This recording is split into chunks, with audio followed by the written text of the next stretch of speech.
मित्रों नमस्कार। हम हैं धनीराम पटेल, एडवोकेट, बिलासपुर, छत्तीसगढ़। और आज चर्चा करेंगे कि दुनिया के मीडिया में सुर्खियों में रहने वाले अमेरिका के राष्ट्रपति ट्रम्प क्या अमेरिका के विश्वव्यापी विश्वसनीयता को बट्टा लगा चुके हैं या अगले 3.5 साल के कार्यकाल में बट्टा लगा देंगे। चर्चा शुरू करने के पहले आप सबसे आग्रह करूंगा कि मेरे चैनल DR पटेल एडवोकेट को सब्सक्राइब करें, लाइक करें, शेयर करें। मित्रों, अभी जब जनवरी 25 में ट्रम्प 47वें राष्ट्रपति के रूप में शपथ लिए, उसके पहले उन्होंने चुनाव में घोषणा किया था मेक अमेरिका ग्रेट अगेन, और उस नारे के सहारे उन्होंने अमेरिका में चुनाव जीता था। लेकिन चुनाव जीतने के बाद जब उन्होंने शपथ लिया, सबसे पहले उन्होंने अपने टैरिफ नीति की घोषणा किया और जो अवैधानिक अप्रवासी अमेरिका में आए हुए हैं दुनिया से, इनलीगल इमिग्रेंट, उनको भगाने के बारे में घोषणा किया। सबसे पहले मैं यहाँ ये कहना चाहूंगा कि आज मेक अमेरिका ग्रेट अगेन मतलब अमेरिका को फिर से महान बनाना है। तो आज 21वीं शताब्दी में अपने साख से, अपने कर्मों से, अपने विश्वसनीयता से आप अमेरिका को ग्रेट अगेन बना सकते हो, ना कि धौंस, दबाव और आतंक से। अभी शपथ लेने के एक माह बाद ट्रंप ने दुनिया में विश्वव्यापी टैरिफ नीति लागू किया। अब टैरिफ नीति लागू करने का कारण ये था बकौल ट्रंप कि हम दुनिया से जो सामान आयात करते हैं अमेरिका में, उसमें हम टैरिफ नहीं लगाते हैं और हमारे सामान पे दुनिया के जो अन्य देश हैं वो टैरिफ लगाते हैं, जिससे हमारा व्यापार घाटा होता है। और दुनिया के लिए हम व्यापार घाटा क्यों सहें? बात सही है, हर देश को, जो सॉवरिन नेशन है, उसको अधिकार है कि अपने राष्ट्र के इंटरेस्ट में व्यापार करे और जो ट्रेड रूल हैं, गेट समझौता है, उसके अनुसार ट्रेड करे। लेकिन दुनिया को ये कहना कि हमारे से व्यापार करके आप इतने बिलियन डॉलर के फायदा ले रहे हैं, इसलिए हम 25%, 50%, 145% टैरिफ लगाएंगे। जैसे उन्होंने घोषणा कर दिया यूरोपियन यूनियन पे 50% टैरिफ की, चीन पे 145% टैरिफ की, भारत में 26% टैरिफ की और अन्य एशियाई देशों पे 45 से 65% टैरिफ की। लेटिन अमेरिका में ऐसी 15 से लेके 55% टैरिफ की घोषणा किया। लेकिन उसके प्रतिक्रिया क्या हुआ? चीन पे टैरिफ की बात कहा और जब अमेरिका ने 145% टैरिफ लगा दिया तो चीन ने भी 100% टैरिफ लगा दिया। अंत में नेगोशिएशन हुआ और अमेरिका को झुकना पड़ा। किस लिए झुकना पड़ा? बिना प्लानिंग के, बिना कर्मों के जो आप कदम उठाएंगे, आज रेयर अर्थ मिनरल में चीन को बादशाहत है, जिसके मैं एक वीडियो बनाया हूं। आज दुनिया के रेयर अर्थ का जो प्रोडक्शन है 70% चीन करता है। और जब टेरिफ टेरिफ खेले अमेरिका और चीन और 145% टेरिफ लगा दिया अमेरिका ने चीन पे, तो चीन ने कहा कि मैं रेयर अर्थ सप्लाई बंद करता हूं। अमेरिका को झुकना पड़ा। जो ट्रेड नेगोशिएशन के तहत 50% टेरिफ लगाया था चीन पे, उसको 35% पे लाना पड़ा और उसको अपोलाइज करना पड़ा चीन को कि रेयर अर्थ को आप सप्लाई करें, जब वहां की कार की कंपनियां, इलेक्ट्रॉनिक कंपनियां बंद होने लगी। तो बिना सोचे समझे कदम उठाने से उसका परिणति यही होता है। भारत पे दबाव डाला कि 26% टेरिफ लगाएंगे, अभी नेगोशिएशन हो रहा है। भारत और अमेरिका की जो ट्रेड है, ट्रेड बैलेंस निश्चित ही अमेरिका के अगेंस्ट है, भारत के पक्ष में है। लेकिन भारत जो अन्य व्यवसायों में अमेरिका को जो रेवेन्यू देता है, चाहे गूगल हो, चाहे यूट्यूब हो, तो वो भी, उसको भी काउंट करना चाहिए। हर चीज एक तरफा नहीं होता है। आप एक उदाहरण देखेंगे कि मैं क्यों कह रहा हूं कि ट्रंप ने अमेरिका के जो विश्वव्यापी साख था उसको बट्टा लगा चुके हैं और बट्टा लगाएंगे। अभी 2 महीना पहले जो कनाडा में चुनाव हुआ, वहां लिबरल पार्टी की ट्रूडो की सरकार थी, विश्वसनीयता खो चुकी थी और सब लोग समझ रहे थे कि कंजर्वेटिव पार्टी की सरकार बनेगी। जो लिबरल पार्टी ट्रूडो के नेतृत्व में भारत विरोधी भी हो गई थी और है भी, तो सब सोच रहे थे कंजर्वेटिव पार्टी की सरकार आएगी। लेकिन जब कनाडा को ट्रंप ने कहा कि हमारा 51वां राज्य बनेगा और 51वां राज्य बनेगा तब उसको टेरिफ में रियायत देंगे, उसको एड देंगे, बिजनेस में सपोर्ट देंगे और 51वां राज्य बनना ही पड़ेगा, उसके प्रतिक्रिया क्या हुआ कि लिबरल पार्टी फिर जीत गई और ट्रूडो को जाना पड़ा। लेकिन मार्क कार्नी लिबरल पार्टी के नेता बने, प्रधानमंत्री बने और दोबारा जीत गए, सत्ता में है।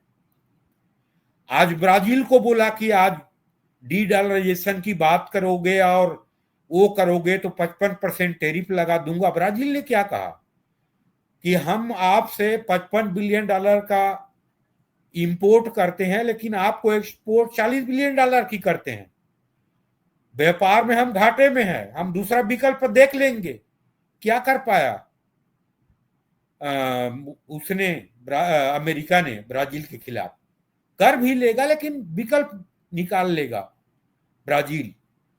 भारत देख रहा है सहनशीलता के साथ, क्योंकि आर्थिक शक्ति में एक अमेरिका ही है जिसके भारत और अमेरिका के बीच ट्रेड सरप्लस में है भारत, इसलिए शांति से देख रहा है। लेकिन यही नीति जारी रखा और दबाव और सबकी नीति, तो भारत भी जवाब दे देगा, कोई विकल्प देख लेगा। और अभी देखे होंगे कि चीन और भारत की वार्ता शुरू हो गई है और पेट्रो डॉलर अमेरिका और ओपेक देश और सऊदी अरेबिया के नेतृत्व में जो पेट्रो डॉलर जो एग्रीमेंट हुआ था 80 के दशक में, जिसमें जितने भी खाड़ी के ओपेक नेशन हैं सब डॉलर में अपना एक्सपोर्ट इंपोर्ट करेंगे, उसको अभी सऊदी अरेबिया ने एक्सटेंड करने से इनकार कर दिया है। अभी यूरोपियन यूनियन से ट्रेड नेगोशिएशन के तहत ट्रेड एग्रीमेंट हुआ है, उसमें अमेरिका से यूरोपियन यूनियन को $700 बिलियन के पेट्रो प्रोडक्ट लेना जरूरी है। आप जानते हैं कि इतना ज्यादा पेट्रोलियम प्रोडक्ट अमेरिका उत्पादन नहीं करता कि यूरोपियन यूनियन को सप्लाई करे। और उसमें कंडीशन ये रहेगा अमेरिका का कि हम कहीं से दें आप, और अभी मान लीजिए पर डॉलर $70 बिलियन है तो अमेरिका देगा $90 बिलियन में। तो ऐसे दबावपूर्ण समझौता को कब तक यूरोपियन यूनियन मानेगा? इसका उदाहरण है, फ्रांस ने अभी घोषणा कर दिया 2 दिन पहले कि फिलिस्तीन को एक हम अलग देश मानते हैं। सॉरी। अभी आपने देखा होगा ऑस्ट्रेलिया को अमेरिका ने कहा कि चीन ताइवान पे हमला करेगा तो आप हमारे साथ दोगे। ऑस्ट्रेलिया ने कहा कि मैं विचार करूंगा। ये स्थिति निर्मित क्यों हुई है कि ट्रंप ने जो समझ रखा है कि मेरे लास्ट टेन्योर जो 3.5 साल बचा है उसमें दुनिया में उलटफेर करके मैं रख दूंगा और मेक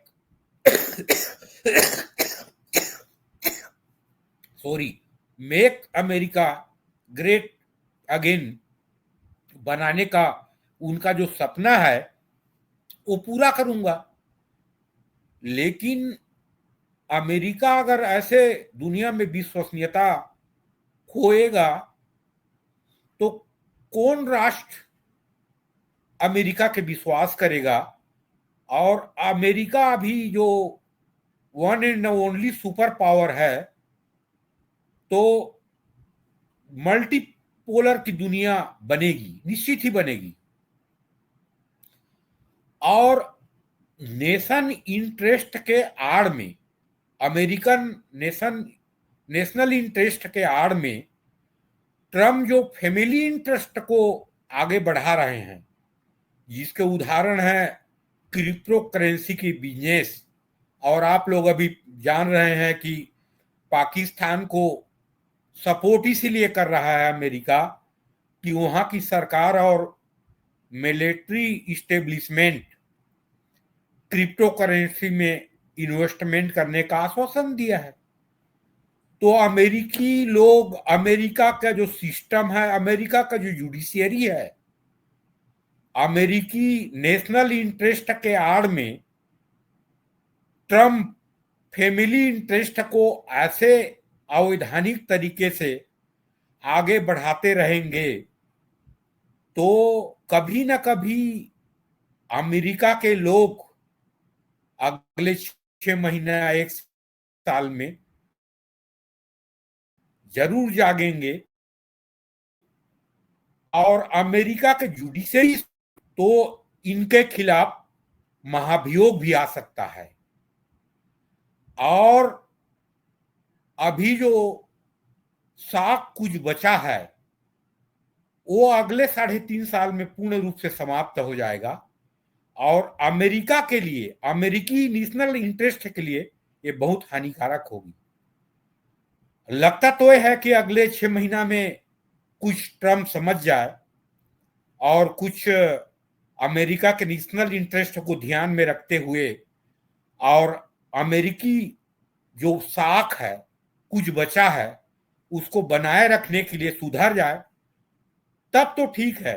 नहीं तो अमेरिका का जो साख है विश्वव्यापी, वो खत्म हो जाएगी और विश्व जो है बाइपोलर हो जाएगी। उसमें उस बाइपोलर दुनिया में, मल्टीपोलर दुनिया में भारत होगा, चीन होगा, रूस होगा और कई देश होंगे, यूरोपियन यूनियन होंगे। उस दिन अमेरिका को के लोगों को पछताना पड़ेगा। और ये जो दबाव की पॉलिटिक्स है और टेरिफ टेरिफ जो खेल रहे हैं और दुनिया को जो दबाव में अपने शर्तों पर ट्रेड डील करना चाहते हैं ट्रम्प, वो टिकाऊ नहीं रहेगी। आपको मैं बता दे रहा हूं, जो अभी $700 बिलियन पेट्रो डॉलर के लेने के लिए यूरोपियन यूनियन से समझौता हुआ है, यूरोपियन यूनियन नहीं मानेगा। जैसे मैंने अभी फ्रांस के उदाहरण दिया। फ्रांस ने फिलिस्तीन को एक अलग राष्ट्र के रूप में स्वीकार कर लिया है। वैसे विद्रोह होता जाएगा और ये जो one and only super power मान रहा है अमेरिका और दुनिया को दबाव में रख के व्यापार समझौता करना चाह रहा है और अपने को आर्थिक महाशक्ति बनाए रखना चाहता है। आज 21वीं शताब्दी में दबाव से आप किसी को झुका नहीं सकते और विश्व के जनमत भी इसको स्वीकार नहीं करेगा, विश्व के राष्ट्र भी स्वीकार नहीं करेंगे। आपको अगर विश्व के श्रेष्ठ आर्थिक शक्ति बनाए रखना है, सैनिक महाशक्ति बनाए रखना है, तो आपके साथ जो है अमेरिका के, उसको बरकरार रखना पड़ेगा। दुनिया के राष्ट्रों को अपने विश्वास में लेना पड़ेगा और अपने कर्मों से सिद्ध करना पड़ेगा कि आप सुपर पावर के लायक हैं। नहीं तो आपकी जो दबाव की राजनीति है, टेरिफ की जो राजनीति है और विश्व को झुकाने की राजनीति है, ज्यादा दिन नहीं चलेगी। अगले 1-1.5 साल में इसके प्रतिक्रिया आने लगेगा और अमेरिका को उस दिन बहुत पछताना पड़ेगा। और हो सकता है कि अगले 1.5-2 साल में ट्रंप के खिलाफ महाभियोग भी आ जाए या अमेरिकी जो जुडिशियरी सिस्टम है उसके स्क्रूटनी में ये फंस जाए। ये ज्यादा संभव है। इनको रिजाइन करना पड़े या महाभियोग अमेरिकी कांग्रेस में आए और इनको पद से हटाया जाए, ऐसा हो सकता है। तो ये ट्रंप ने क्या अमेरिका के विश्वव्यापी विश्वसनीयता थी उसको बट्टा लगा दिया है, निश्चित ही बट्टा लगा दिया है। और कुछ बचा है, इसी नीति पे चलते रहे तो अगले 1-1.5 साल में पूरा बट्टा लगा देंगे। नहीं सुधरे तो, सुधर गए तो अमेरिका के लिए, अमेरिकी लोगों के लिए, अमेरिका के नेशनल इंटरेस्ट के लिए अच्छी बात होगी। मित्रों, जय हिंद, जय भारत, वंदे मातरम।